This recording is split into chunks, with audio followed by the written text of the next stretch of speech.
আমাদের সীমাহীন বন্ধুর প্রয়োজন আছে, কিন্তু একজন প্রভুর দরকার নাই আমাদের।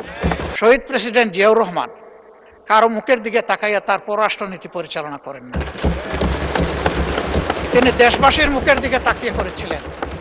এখন এই জায়গা থেকে আমরা কেন সেই আওয়াজটা একইভাবে দিতে পারলাম না? আমাদের একটি বন্ধু রাষ্ট্র কেন আক্ষেপ করে বলে যে আমাদের চরম কষ্টের সময়ে আমরা বাংলাদেশকে পাশে পেলাম না? কেন এই কথা বল? Will be in a justified runner, আমাদের রেস হবে জাস্টিফিকেশনের উপর। যেই মজলুম হবে, সে আমার প্রতিবেশী কিংবা দূরবর্তী যেই হোক, তার প্রতি আমাদের সমর্থন থাকবে।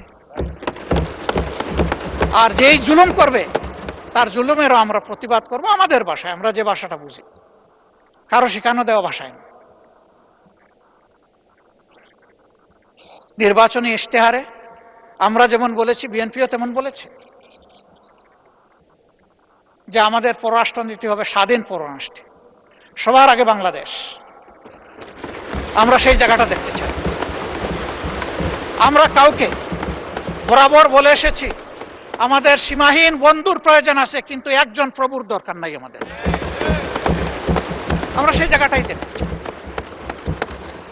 মর্যাদার সাথে মাথা উঁচু করে সমতা, ন্যায্যতা এবং মিউচুয়াল রেসপেক্টের ভিত্তিতে পরিচালিত হবে আমাদের পররাষ্ট্রনীতি। এই জায়গাটা নিশ্চিত করুক সরকার। আমরা এটাই সরকারের কাছে প্রত্যাশা করি। আমাদেরকে বলা হয় মাঝে মাঝে, আমাদের ট্রেজারি বেঞ্চের বন্ধুরা বলেন যে এমন কোনো কাজ আপনারা করবেন না যে কারণে আবার পতিত ফ্যাসিস্টরা ফিরে আসে। আমরা তো এটা চাই না, কিন্তু নির্বাচনের আগে আমরা দেখলাম কিছু কিছু সিনিয়র নেতা পর্যন্ত তাদেরকে আশ্বস্ত করে নিশ্চয়তা দিয়ে বলছেন আপনাদের সকল মামলা উঠাইয়া দেব, আপনাদের জন্য আমাদের দুয়ার খোলা, আপনাদেরকে আমরা পর্যাপ্ত নিরাপত্তা দেব। আমরা জানি না এখনো তাদের সেই সম্পর্ক বিদ্যমান আছে কিনা। আমাদের কথা একদম পরিষ্কার, ফ্যাসিস্ট আমলে যতগুলো অপরাধ সংগঠিত হয়েছে, যতগুলো খুন হয়েছে, গুম হয়েছে,